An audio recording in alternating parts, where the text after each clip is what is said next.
पाहिजे।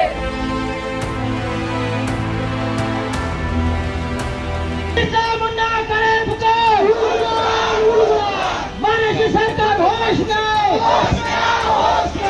महाराष्ट्र सरकार होश में, न्याय दे, आदिवासींना न्याय दे।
आणि उरलेल्या जागा ह्या दुसऱ्या प्रवर्गाला द्यायच्या। मग आमच्या जागा असताना दुसऱ्या प्रवर्गाला का द्यायच्या हा मोठा प्रश्न नाही आहे का म्हणून आम्ही द्यावे? आम्हाला फक्त आमच्या अणुक्षेत्र जागामध्ये म्हणजे जागे किंवा क्षेत्रामध्ये आम्हाला फक्त भरती आहे ना, आम्ही तुमच्या भागामध्ये मागत आहोत का? नाही ना, मग तुम्ही आमच्या क्षेत्रामध्ये का म्हणून नाही जागा देत आहात? काय अत्याचार करत आहात? तर हा फक्त कशासाठी चाललाय? पैशासाठी चाललाय। कशासाठी चाललाय? याच जागेवर जर प्रवर्गातला एखादा विद्यार्थी घेतला तर एका विद्यार्थ्याकडून 10 लाख 5 लाख घेतील आणि हा समाज आपल्या आदिवासी समाज ते देऊ शकत नाही, म्हणून ते पात्र उमेदवाराला सुद्धा ते नोकरी देत नाही आहे। एवढा तुम्ही लक्षात घ्यायला पाहिजे आदिवासी बांधवांनी। जय आदिवासी।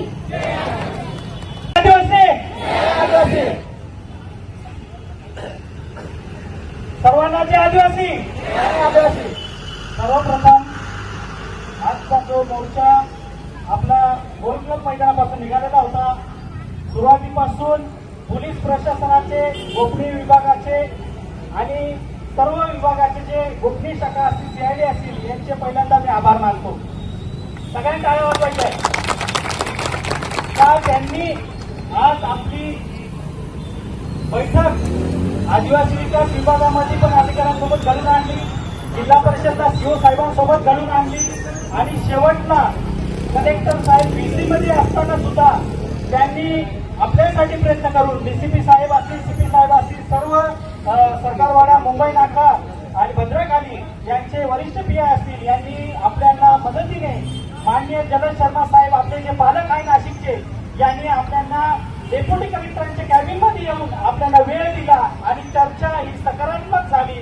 आपल्या चर्चेचा जसं पेठ, हर्सूल, त्र्यंबक, इगतपुरी, घोटी, सुरगाणा, कळवण, नाशिक जिल्ह्यातले या ठिकाणी राष्ट्रीय महामार्ग बंद आहे, त्याचं आम्ही त्यांना सांगितलं की या ठिकाणी बंद आहे। तसंच इतर 13 जिल्ह्यामध्ये पेसा क्षेत्रात सुद्धा बंद आहे। साहेब, आमची जी तळतळ आहे ही तुम्ही शासनाला पोहोचवली आणि आमचे पालक म्हणून, नाशिकचे पालक म्हणून आपण पुढाकार घ्यावा आणि सीएम साहेबांसोबत बैठक लावून जो अफिडेव्हिट आहे तो येत्या 2 दिवसात म्हणजे उद्या किंवा परवामध्ये दाखल करून आणि या पेसा क्षेत्राच्या सर्व विद्यार्थ्यांना नियुक्त्या देण्यात यावा अशी सकारात्मक चर्चा झाली। त्यांनी पाठवलेलं आव्हान सुद्धा आपल्याला गोपनीय शाखा आव्हान देणार आहे, ही सुद्धा चर्चा पॉझिटिव्ह झाली। तर मी तुम्हाला सांगतो, आज जसं आपण शांततेच्या ठिकाणी इथपर्यंत आलो, आपल्या जेवढ्या मोर्चा आपला शांततेने झाला, तसाच हा आपला मोर्चा शांततेने गोल क्लब मैदानात आपण जायचं आहे। आज जसं आपण शांतता पाळली, आपण संविधानिक मार्गाने जे आंदोलन केलं, हे संविधानिक आंदोलन आपल्या डॉक्टर बाबासाहेब आंबेडकरांची शिकवण दिलेली, त्या शिकवणीला आपण साक्ष घालून आपण शांततेने हे आंदोलन आपल्या कोणताही गालबोट न लागता आपण गोल क्लबला जायचंय आणि ही रॅली आणि हा मोर्चा आपला समाप्त झाला। मी असे जाहीर करतो. सर्वांना जय आदिवासी. सर्वांनी सूचनेचं पालन करायचं. खास करून आदिवासी जे लोक आहेत त्यांनी सगळ्यांनी या आंदोलनामध्ये उतरावं असं आवाहन आम्ही पहिलं पण केलं होतं, आताही करतो. हे जे काही 1 तारखेपासून इथले तरुण नोकरीसाठी जे इंटरव्ह्यू दिली होती त्यांना ऑर्डर पण मिळाली आणि त्याच्यानंतर कोणीतरी अर्ज केला आणि ते ऑर्डर वापस घेतली गेली. तर अशा प्रकारचा हा महाराष्ट्र सरकारचा दुजाभाव जो आहे हा आदिवासीला डावलण्याचा आहे.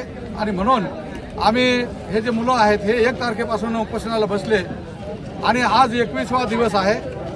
आजपर्यंत आम्ही पण सरकारला अल्टिमेटम दिलं होतं की तुम्ही 20 तारखेपर्यंत याच्यावर काहीतरी निर्णय केला पाहिजे, पण तो कुठल्याही प्रकारचा लहानसा विचार सुद्धा झाला नाही, कोणी विचारायला आलं नाही आणि आतापर्यंत त्याच्यावरती कोणी चर्चा पण केली नाही. आणि म्हणून आजपासून संबंध महाराष्ट्रामध्ये आंदोलन सुरू झालेलं आहे. चक्का जाम आहे, गाव बंद आहे, शाळा बंद आहेत. सुरगाणा तालुक्यामधल्या बहुतेक आश्रमशाळा, जिल्हा परिषदच्या शाळा, माध्यमिक विद्यालय, कॉलेज हे सर्व बंद आहे. तहसील ऑफिस बंद आहे, पंचायत समिती बीडीओचं ऑफिस बंद आहे. हे सगळंच बंद आहे. त्याचबरोबर चांदवडला बंद आहे, कलवणला बंद आहे, दिंडोरीला बंद आहे, पेठ बंद, त्र्यंबकेश्वर बंद, इगतपुरीमध्ये बंद आहे. नाशिक जिल्ह्यामध्ये जवळजवळ जे 7 तालुके आहेत आदिवासींचे, ते 7 तालुक्यामध्ये हे संबंध बंदचा जो काल आहे तो यशस्वीपणे पार पाडलेला आहे. आणि त्याचबरोबर नंदुरबारमध्ये पूर्णपणे बंद आहे. साक्री आणि नवापूर धुळे जिल्ह्यातले ते पण बंद आहेत. तेव्हा हे आज सुरुवात आहे तरी बऱ्याचशा भागामध्ये महाराष्ट्रातल्या 4-5 आदिवासी जिल्ह्यामध्ये हा कार्यक्रम राबवला गेलेला आहे. उद्या हा चालूच राहणार आहे आणि त्याची व्याप्ती वाढणार आहे. मला वाटतंय की सरकारने शहाणं व्हावं आणि ह्या बाबतीमध्ये चर्चा करावी, ह्याच्यातून मार्ग काढावा, हीच आमच्याकडून सरकारकडे अपेक्षा आहे. 21 दिवस झालं की पेसा संदर्भात 13 जिल्ह्याच्या मुलाचं जे जन आंदोलन चालू आहे. आज 21वा दिवस तरी हे सुस्ताडासारखं झोपलेलं सरकार अजूनही जागं होत नाही. या गेंड्याच्या कातडीचा सरकारला जागा करण्यासाठी आज हे राज्यभर जन आंदोलन सुरू केलेले आहे. गावागावात गावबंद केलेले आहेत, रास्ता रोको आंदोलन चालू आहे, रोको चालू आहे, चक्का जाम चालू आहे. त्याच पार्श्वभूमीवर नाशिक शहरातही सर्व आदिवासी बांधवांनी एकत्र येऊन या पेसा कायद्याला न्याय मिळण्यासाठी, पेसाच्या भरती होण्यासाठी, पेसामध्ये नियुक्त पात्र झालेल्या उमेदवारांना नियुक्त्या मिळण्यासाठी गेंड्याच्या कातडीच्या असलेल्या सरकारला, सुस्ताडासारख्या सरकारला निंदे फसवून अजितदादाला जागे करण्यासाठी हे आजचं हे जन आंदोलन होतं.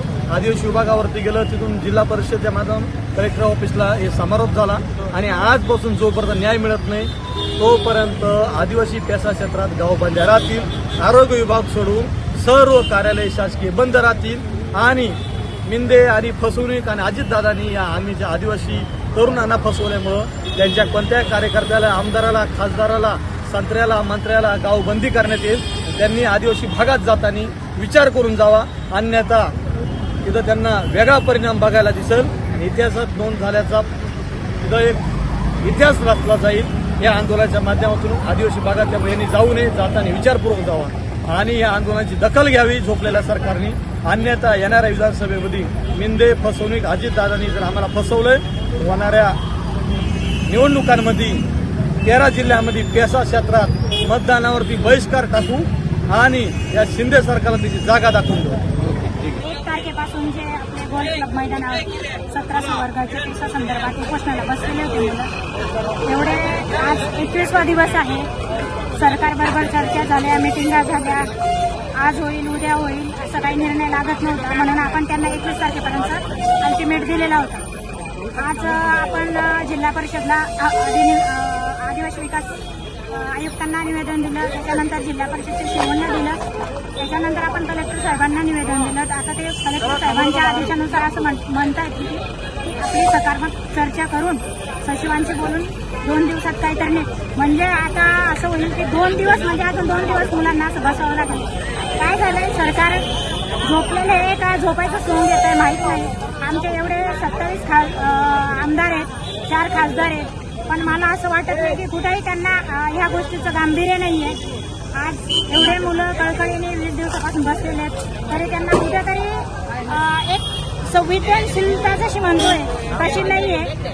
जर समजा आज इगतपुरी असेल, घोटी असेल, धुळा असेल, जळगाव असेल, आपलं जे 17 जिल्ह्यातले लोक आहेत पूर्ण चक्काजाम केलेलं आहे, आंदोलन केलेलं आहे आणि आज उद्यापासून त्यांनी तहसील कार्यालय असेल किंवा प्रशासकीय फक्त आरोग्य सेवा हे चालू राहतील. सर्व कार्यालये बंद ठेवणार आहे ज्या पेसा अंतर्गत येतात. आणि आमची एवढीच इच्छा आहे सरकारला मागणी आहे का आमच्या मुलांना न्याय लवकरात लवकर दिलं पाहिजे. जसं तुम्ही भुजबळ समिती स्थापन करू शकतात तर तसं आदिवासींना न्याय देण्यासाठी एवढा उशीर का. आणि आदिवासी मुलं हे काय त्यांचं कुठलं वेगळं मागत नाही आहे. ज्या त्यांच्या हक्काच्या ज्या पेसा वरती जागा ज्या नियुक्त्या झाल्या त्याच्यासाठी त्यांचा अधिकार मागतायत तर कुठेतरी सरकारने त्यांना न्याय दिला पाहिजे. आज नाशिकचे पालकमंत्री एक राज्यात आपले त्यांचे सत्तेधारी आहे, त्यांना सुद्धा आमच्या आदिवासी मुलांना भेट द्यायला वेळ नाही आहे किंवा जे काही चर्चा झाले असेल आतमध्येच झालेली आहे, समोर मुलांना येऊन भेटले नाही. आमचे आदिवासी विकास मंत्री असेल चर्चा तर झाली, मिटिंगा झाल्या, पण समोर मुलांचे उपोषणाला बसलेले आहेत त्या मुलांकडे मात्र त्यांना यायला वेळ नाही. कुठंतरी आम्हाला असं वाटतं की आदिवासींचा वाली कोणीच नाही.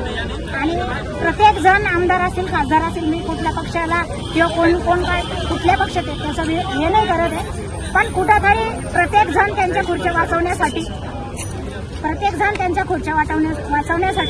हा आटापिटाच चाललेला आहे. पण येत्या विधानसभेच्या जे इलेक्शन असेल त्याच्यामध्ये नक्कीच आदिवासी समाज त्यांना त्यांची जागा दाखवल्याशिवाय राहणार नाही. आणि पुन्हा जय आदिवासी, जय जवाहर.